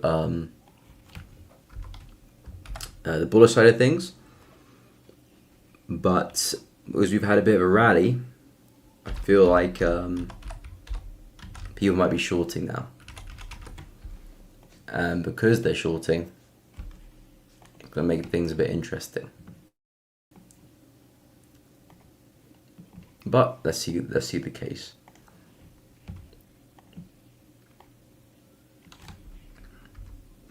Yeah, actually, let's do it on Euro USD. Actually, yeah, let's do Euro USD. It's more liquid, more information. So yeah, Euro USD. So I'll expect people to be kind of buying the lows right now, especially intraday. But of course, people have been very, very short for the past maybe week or two. But now we are pushing a little bit on Euro. With this higher low coming to play, I can see maybe that attracting some buyers. But of course, if USD is going to be strong this week, you're going to see this happen.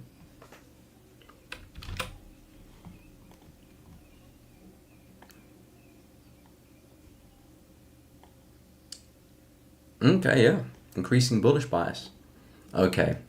ECB. But the thing is, even if the euro is hawkish, you know, USD normally has the final say.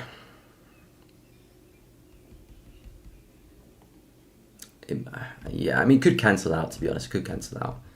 But even, yeah, the Fed interest rates before ECB's on Thursday. So you're going to have the move from the Fed first, then the ECB. Retail crowded short positions building up, okay. Cautiously positive with the focus on ECB Fed policy, okay. Okay, I suppose let's focus a lot on the euro side of things.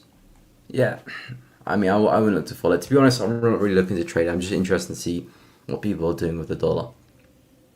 Because that could be useful information after the news has happened. But in all honesty, I'm not really looking to trade euro dollar this week. The only way I'll be interested to trade this one is if price out of nowhere has a drop that will take out this low.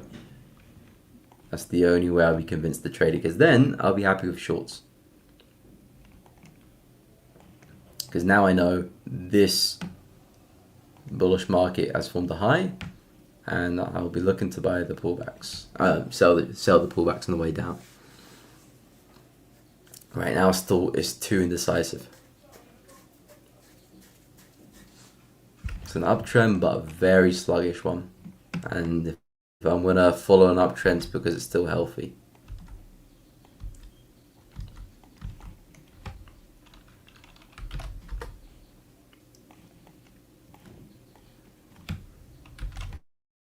Have a look at the DXY.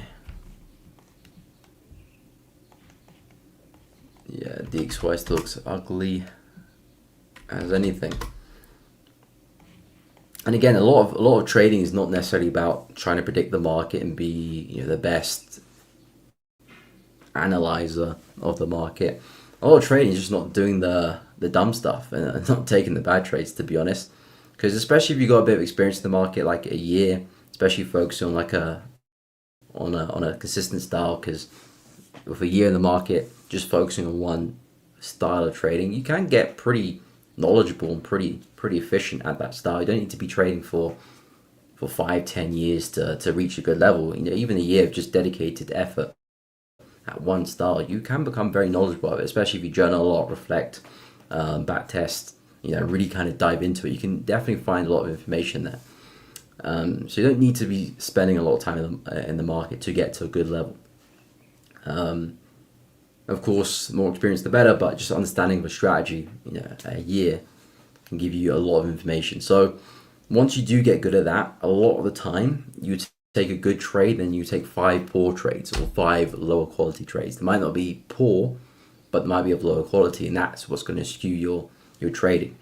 And a lot of trading just not taking those low quality trades, because a lot of people can find the good ones. A lot of people are trying to always find the best opportunity and always trying to find really good trades every single day, when that's not the case. A lot of the time, you could probably find one good trade a week, probably.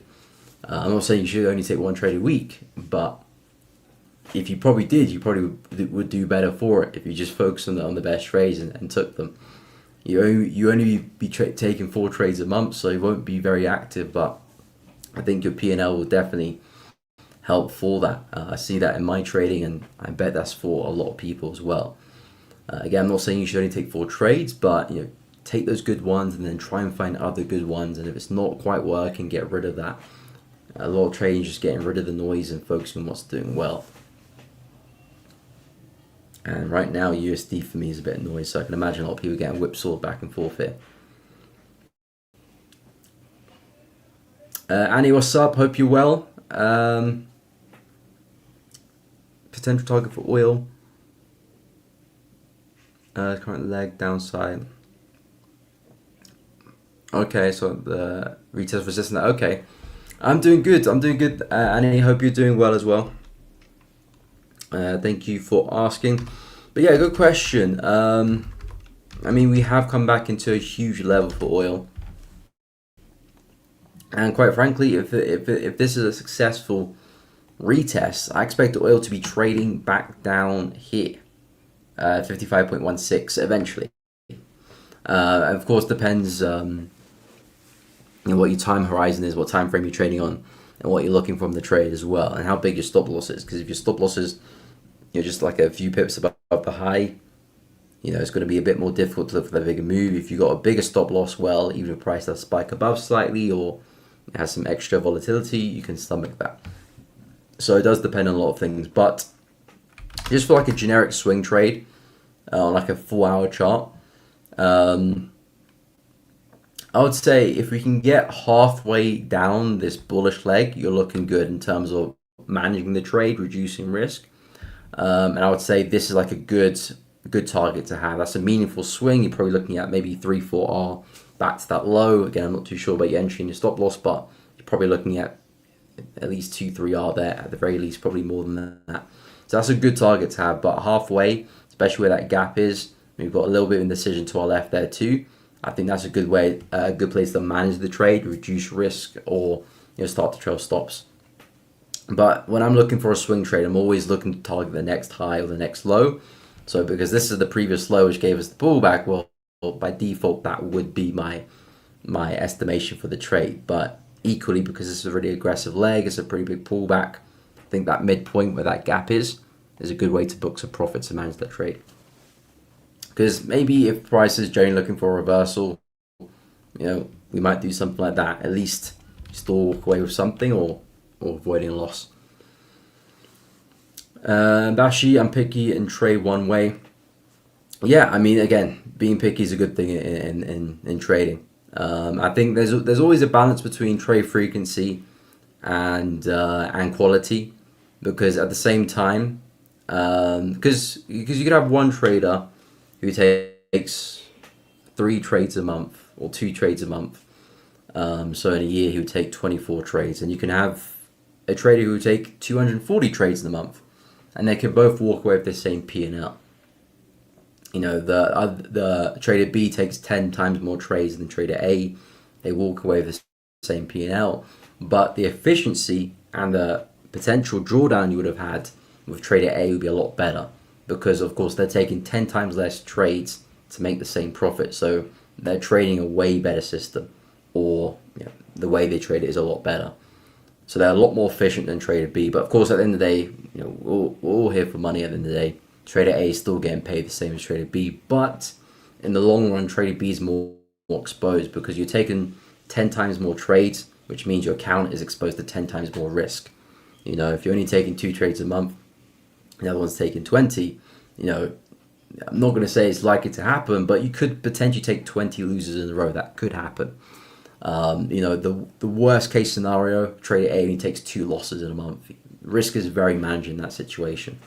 The second trade, again, you can still very much manage with 20 trades. You could be risking 0.5 risk per trade, so max loss would be 10%. Still very managed, but you're just having a lot more exposure. So trader A is a bit more efficient.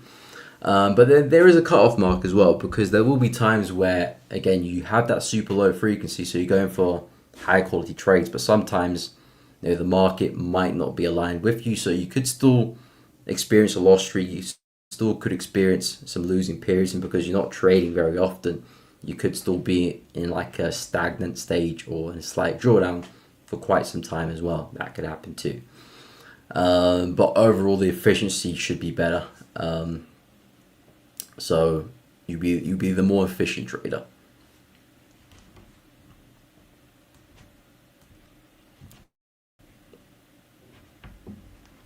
comment that. Yeah, that should be your tagline, Bashi. Get that on a shirt or something. Yeah, less is more. Less is more. Especially in a game where every trade you take is more risk. You know, every trade you take is more risk. So if the trade's not worthwhile, you're just putting yourself at detriment there. You're putting yourself on the back foot. So you want to start off really cautious, then get more aggressive if your P&L is pointing that direction. You know, for example, if you have a trading account and you're down 10%, actually let's up it. Let's say you start a trading account and you're down 30%. You know, clearly something's not going well in your favor at this moment in time. Maybe things will change. Maybe it's just a bit of a bad period in the markets. But clearly it's not going in your favor. So as a result, you're going to have to be less aggressive. Yeah, let's say if you start a trading account and you're up 30%. Well, maybe if you want to really take advantage of that, you can increase risk because it is going well in your favor. I'm not saying double your risk, but you can increase it by 0.2, 0.3, 0.4.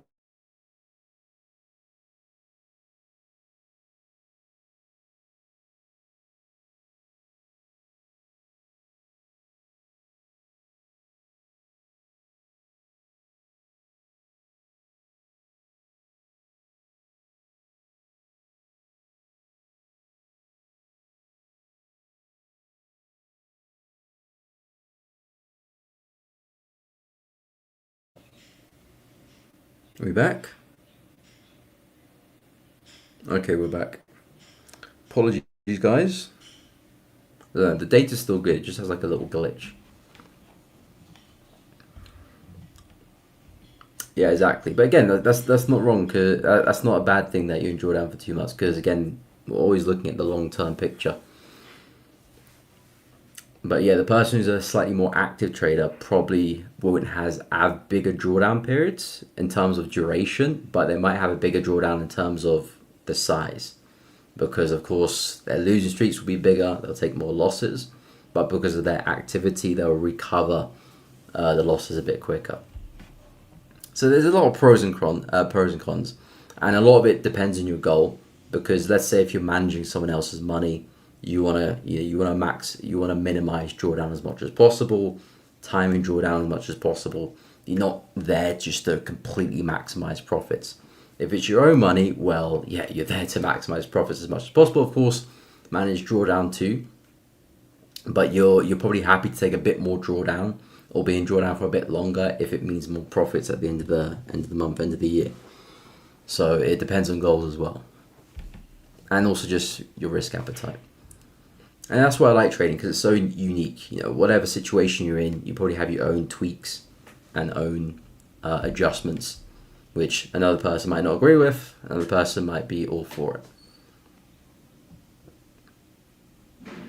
Exactly, that's your nature as well, the two bash is like you're leaning into that, which is a good thing.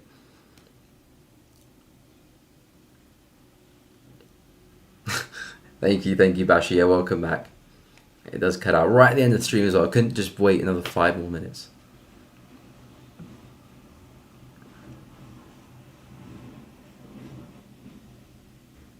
True. That's very true.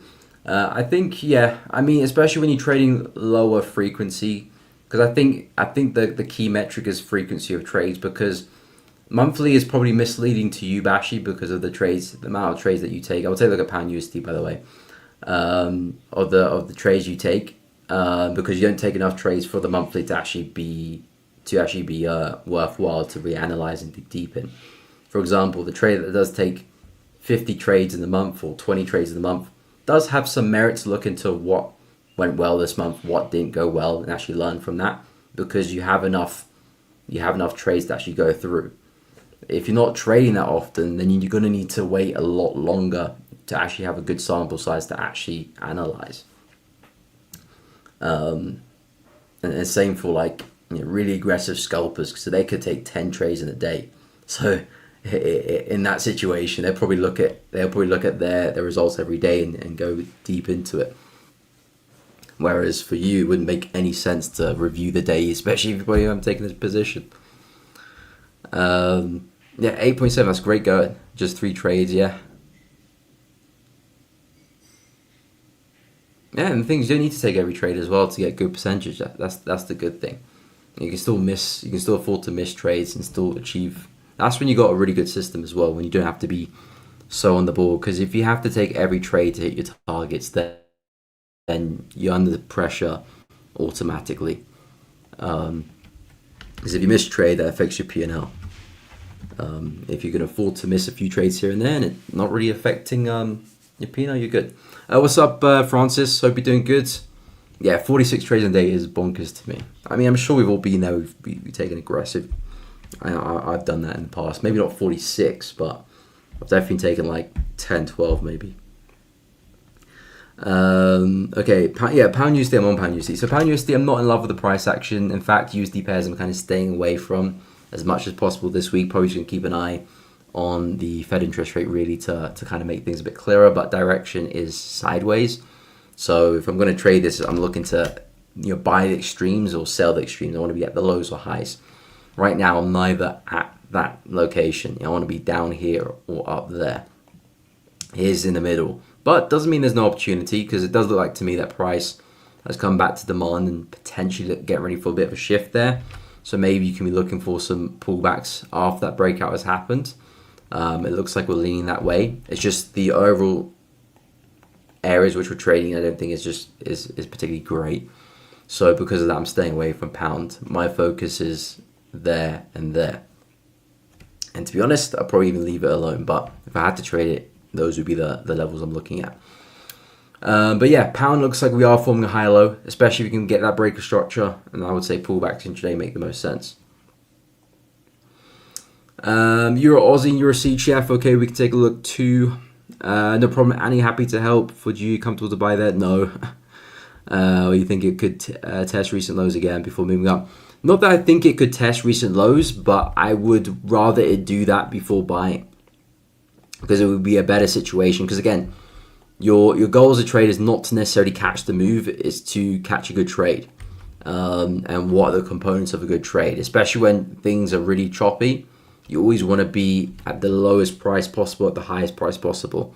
And if I'm in the middle, I wouldn't say this is necessarily in the middle. I would say middle's a little bit higher up. You're more bullish territory here, so it's not complete noise.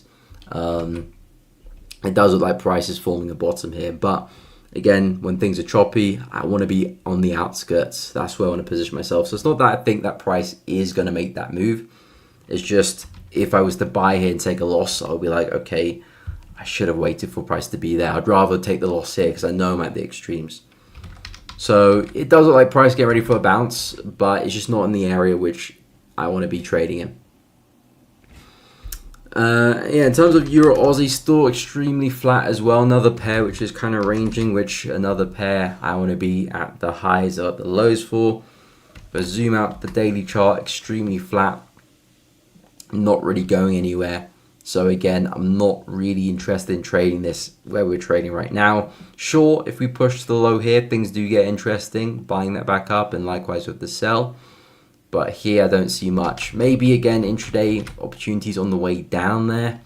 But yeah, things can get awkward here. Things can get awkward. It's not always going to be a clean drop or a clean rise. So yeah, that's really where the focus is for Euro Aussie, and it has been for the past kind of week or two now. I can understand the logic of shorting back to the low. It's just I think we'll lack momentum and some real strength there. And Euro CHF as well. Euro CHF, I still do fancy a bit more downside because I'm expecting New all-time lows. So the way I see it, I think price is probably having a bit of a pullback before continuing lower. Still a really bearish market, and it broke through some key support past couple of weeks. So yeah, I think this is like our last. It's a very choppy market, but this is our last kind of consolidation before the drop. I'd bet on a continuation like that for Euro Swiss, and then I'm expecting this low to go, and then maybe after that is when we change direction and recover. So yeah, that's kind of where I'm at for those currency pairs. Yeah, exactly. Yeah. Clocks changed in the UK, which was a bit awkward, but I tried to keep my streams in line with the UK time. So yeah, always keep that in mind. And when the clocks change again, I'll change with it too.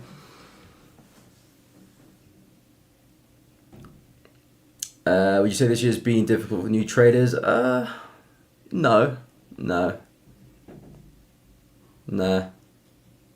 It depends. It depends what you focus on. Because there has been opportunities. I mean, if you let's say if you focus on USD majors, which I suppose a lot of new traders will focus on, the start of the year for the start of the year for 2025 was up here, and we might not end here, but let's say by late October, early November we're here. That's a clean drop. It's a pretty clean drop. So I think you've had opportunity in terms of trend. Sure, now is going to get ugly, and probably a lot of the profits made here are just going to be given back here, because again, that's where the naivety of the new traders come into play. Because what worked here is not going to work here, or at least you have to be extremely more picky in this situation and manage trades differently.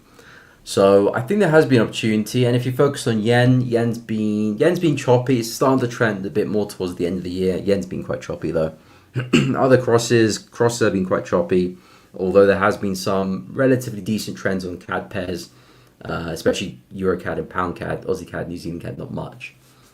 But yeah, if you focus on USD majors, you had some opportunity, especially gold too. If you traded gold, but let's say new traders didn't trade gold and just focus on these markets. I think it's been okay. Of course, not like 2022. 2022 was magical.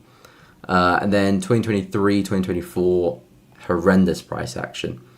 2025, not bad. Maybe a shaky end to the year, but we'll see. So I think it's just been as hard as any year, but as fruitful any year if you played the cards right.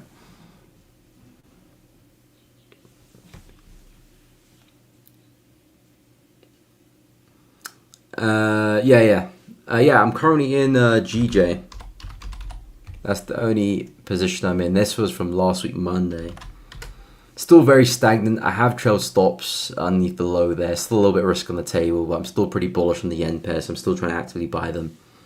But yeah, lacking some real emphasis, and I think maybe we might see this just go sideways for the rest of the week because of the yen interest rates on Thursday? Thursday, on Thursday. So I might even take some risk off, to be honest. I might keep stops here, just give me a bit of room, but I might lock in some gains because I haven't closed any profits, so I might lock in some gains just before that news. But we'll see. I'll let you guys know if I do anything. High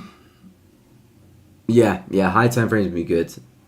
Again, maybe like intraday 15. I haven't been so clued up. I've only been focused on 15 since the past month, actually. Or month and a half. But we've seen some nice trends on the high time frames. Yeah, I could go break even. It's just a bit of an awkward situation though, because I like having protection. So if I do go break even, I'm basically saying that if price respects structure, I could get taken out of the position. Of course, in terms of risk, it makes sense. But in terms of just managing the trade, it makes a bit more sense to have them there. I could have it there and be super aggressive, but that to me is prone to getting wicked out. At least here, I've got a bit of room. I mean, my original stop was down here, so I've reduced it by like a good 70%. So risk has dropped dramatically. Not completely, but it's reduced a lot. So I like where it is. Still a bit of risk, but I don't mind losing a little bit there if it gives me more of an opportunity to capture the bigger trade. But like I said, I'll probably take some positions off going to the news.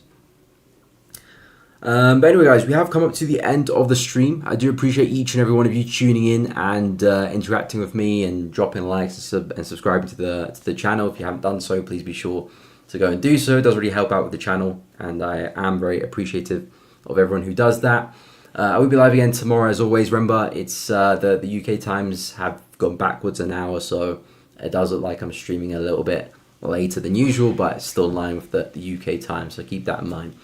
But yeah, guys, really appreciate you tuning in. If you do want to see like trade signals and members only videos, check out the channel members below. There's added perks there, trade signals, members only videos as well, some more deep dive into technical content and psychological videos there as well. So if you want to check that out, feel free to do so. But yeah, guys, I will be live again tomorrow. I'll give you an update on the position. Any new trades I get in, I'll let you guys know. But yeah, guys, thank you so much for tuning in. Have a great day, and I'll catch you all in the next stream.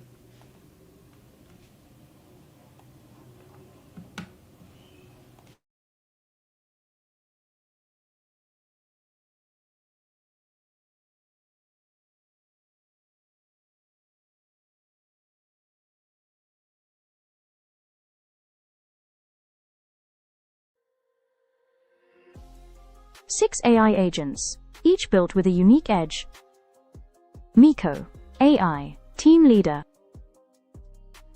Ori AI, Fundamental Analyst. Exi, AI, Technical Analyst. Mesa, AI, Risk Management Specialist. Fenwa, AI Market Sentiment Analyst. And Naledi AI, the cryptocurrency expert. Together, they're engineered to protect, guide, and transform your trading. The future of trading is here. Experience Zentrix AI.